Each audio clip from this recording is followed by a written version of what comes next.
Dan Morris, you're watching Bosun Down Bushcraft, and today we're going to take a look at another trap idea. Although, actually, I suppose really, by now we should be concentrating more on them being trigger ideas, as traps are very individual things.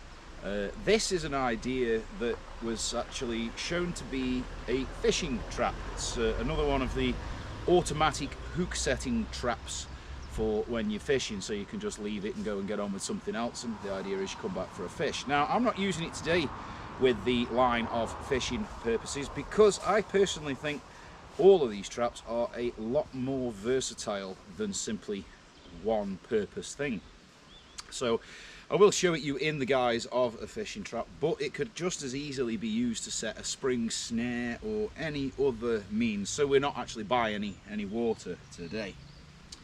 Now, this one relies primarily on the trigger system being set up on an old tree stump where you've either cut off a sapling or there is a tree that's already been cut, so you can use that, or you could just nail a great big stake into the ground and use that. This will all make sense when I show you how the trigger works. You'll get exactly what you mean. But for today's purposes, and once again in the lines of not vandalizing a living tree, or I'm not going to cut down a young tree just to show you this, it seems a bit mean-spirited to do that. What I have found is a nice dead stick on the side of an existing tree that's doing absolutely nothing, so I can chop that up and use that to show you this, and it won't do any harm to the rest of the flora that's growing around here. Now, obviously, if I was actually stuck in a survival situation and I needed to catch myself something to eat, I'm not going to care about chopping a tree, but it seems a bit mean-spirited to do it when all I'm doing is showing you how this works. Right then, so first things first. Firstly, as with all of these sorts of things, location is vitally important. It is a spring trap at the end of the day, so we're going to need a spring. And above me in this tree here is a lovely great big branch that I'm going to borrow in a minute to use as my spring. So it's quite important that look up and make sure you've actually got something to make a spring with, otherwise you're going to waste a lot of effort faffing about. If you haven't got a spring to activate your trap, it's not going to work. So, onwards and upwards. Now, you can imagine that this is either a stake you've put in the ground or the bottom of a tree stump. It'll do exactly the same job. And the first thing I need to do is trim this thing so I've got a nice flat top. Now, the challenging bit with this for me is deciding which side to do what on, because this has got quite a big lean on it, whereas if you had chopped a little sapling or if you were just knocking a stake in, you'd have it quite vertical.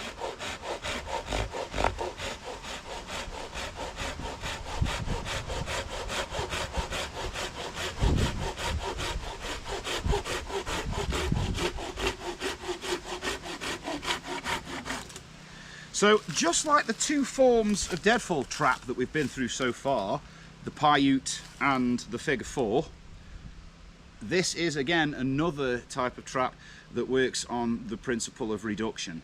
So this trigger system is actually reducing the friction that's going to the anchor point, and that helps to make it more sensitive as a trigger. It doesn't take a whole lot of force to set the thing off. Now I've got this nice flat thing, I need to saw an angled groove in it. So I'm literally just going to cut down into the top of it. I'll show you this from a better angle in a minute.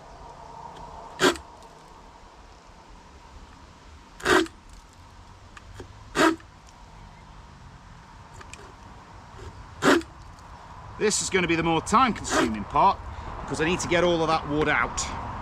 So I'm going to trim all of that wood. I'll show you at a better angle once I've got that out. Right then. So you can see what I've done. It's not super neat. This isn't the greatest piece of wood ever, but doesn't matter, it'll work. I've put a groove down there. Yeah, nice diagonal groove down there. And now what I'm going to do is I'm going to cut another groove in here at the side. Excellent, that'll do. Right now, whoop, whoop. That flew away. Now it's time for the spring. This is actually quite a quick, simple trap to set up. One of the biggest drawbacks with the figure 4 and the Paiute deadfall is simply the length of time that they take to make. But as we did discuss in that other video, once you've made them, you can just reuse them. This one you could as well, but it is a bit more of a process. Right, let's grab this spring. So in this instance, I am gonna trim this up a bit and make it a bit faster of an action. So again, I'm using the tarred bank line just because it's really good solid stuff. And again, you probably guessed it, I'm going to clove hitch it because nothing more is really required than just a simple clove hitch. Lovely. Now I can let that spring go and I don't have to worry about losing it. Now this, or at least in a moment, is where the trap actually becomes quite clever. So I'm going to have to adjust you guys so you can see exactly what I'm doing. And I need another little piece of stick. This one doesn't really, it's not that specific as to what sort of stick it needs to be. That one will do. So now I've got my second little stick. Doesn't need to be too specific, it's just a stick. And what I'm going to do, now this is how the trap works, this is how it's clever. The groove we put in the side, the string goes in there. Yeah? That's your reduction. That's how it reduces the friction and makes it more sensitive. So what I'm going to have to do now is put another clove hitch onto this stick at the top. Now I know where I want it. Set this one, I've set it so as it's good and springy. And that is a big advantage with all of these traps that reduce friction in the actual trigger system. That the advantage is that you can really use good, powerful and fast springs. Yeah, quick this one. Now, this is the clever bit. So let me bring you round so you can see a bit better. Hold on.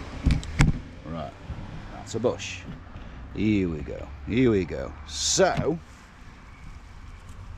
bring your spring all the way down. And what we're going to do, into that groove at the side there. Yeah. And then literally take it until that sits there in that top groove. You see how we've got the two grooves? Get that deep in. Right. That is locked in there now. Most of the friction is going through that shape there. Okay, not directly onto the trigger stick here. Now, unlike the Paiute and the figure fall, your trigger stick isn't a bait stick. There's no bait on this. And what you do with that is that's going to go as close to that edge as you can without the trap going off. Okay. Now, this, the other end of my bank line, wherever it's run off to, this is what would then go to your baited fishing hook out in the water, or a snare, or anything else. And we'll show you exactly how this thing works. It's really simple, and you know, for a 5-minute setup time, I quite like it as a trap. It's quite effective, really. That is obviously stopping the string from moving and the spring activating. The spring's got no weight really going to that. That's quite delicate. So if we imagine for a moment that this has got a baited hook on the other end of it, and it was in the water, fishy comes along, grabs it, straight away it sets. We'll just do that again. What I'm going to do, as we know, every time I do these, I sort of modify them and improve them a little bit as we go along the way. If I cant the knot further over on the stick, I'm pretty sure it won't get stuck in the groove. Because that was my first concern when I saw it. Won't the stick just get caught in that second groove? Right. I'll let it load itself.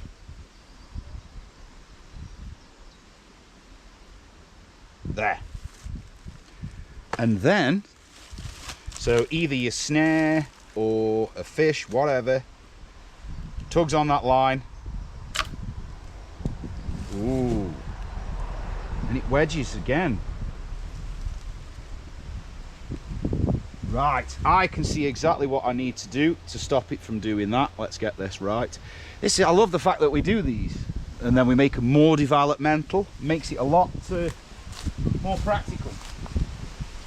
If you watch me make these little mistakes with it, you won't have to make them. Now, what I've observed there is that the stick is jamming in this lower groove and that's preventing it from fully going off. Let's make this bottom groove considerably larger.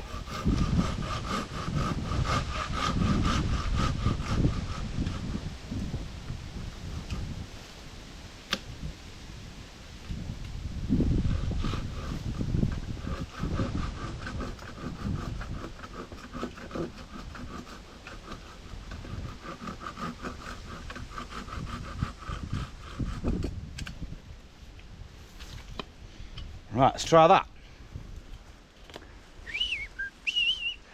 Bring down the spring. In that groove, there's my friction reduction. And a super light trigger balanced right there. Right then. So this lines off into the water. Little fishy comes along. There we go. Straight to the top with that spring. Took all the line I had got. So if you're making one of these, don't forget, make that bottom groove big enough so your stick that's up here won't get stuck. Now this is actually, as I am most of the time when we build these, I'm quite impressed with that as an idea. It is perfectly reusable. It would make an excellent spring snare or fishing snare trap. My favourite thing with this one versus the other ones has got to be, not only is it really quick to build the thing, it's dead easy to set as a trap. It's dead easy to set it and reset it. Unlike the Paiute, which we saw a little bit fiddly, that is so easy to just pull down, wrap round, straight on there. And it works. I don't have a name for it. I don't know what this would be called. So I'm just going to call it the sensitive fishing trap, because it is quite sensitive. It doesn't take much, and you can make it more sensitive as well. Shape up there a little bit more. If you shape that up a little more, to be fair, I have actually just come up with an even easier way of making this so much more sensitive. Watch this, because the problem is the weight is obviously on there, yeah, so that's giving it friction, but there's no weight on this side. So what I'm going to do this, I love modifying these things as well. You know, you pick an idea up from somewhere, I see it and I just think, I bet I could make that a little bit better. So what I'm going to do, just cut that off there. Let's just deepen that while we're working with it, put it deeper in the mechanism so it's got more friction there. Again, another clovitch. And what I'm going to do is put the actual activator cord on the very far side. So now, because it's canted over to one side, most of the weight goes on this side here, not there. So that there's barely any friction at all. So that's even more sensitive now, and just a slight, whoa! And that did it. So that is really, really, really sensitive. If you were using it for fishing, it really wouldn't take that big of a fish to set that off, even with that much spring power, because you can see it rips the toggle, it pulls it right the way up there from down here. So I've got a real good spring there. So that is so super sensitive. Even a small fish tugging and it would set that off. Boom, hook is set, you've got your fishy or whatever you were using for it. So when I first saw this as an idea, because again this is another one that it's the first time I've built it, but when I first saw that as an idea, I was dubious. I could see the friction points and the points where I thought it's going to knot up there, it's going to knot up here. It doesn't, and you can easily modify it to not do and be even more sensitive. But that's a clever trick, guys. Instead of having your activator line coming off the actual weight line, the friction line, put it to one side, and that'll really lighten it even more so and make it more of a hair trigger and give you more playability, more versatility with it. But I think that's a pretty winning idea. I guess I'm going to have to come up with some form of name for this trap when I do the thumbnail, but it didn't have a name when I got the idea. So anyway guys, just a short one on traps again today. So that is all from me. As usual, get yourselves out there, get having fun, be safe, get trying to make trigger systems for traps more and more sensitive. And if you do, or you've got any ideas, or if you've got any ideas you'd like to see me do in practice, please do feel free, stick to the comments, get in touch in whatever way, and I'm always happy to try a new trap idea. But until next time folks, that is Bosun Dan out.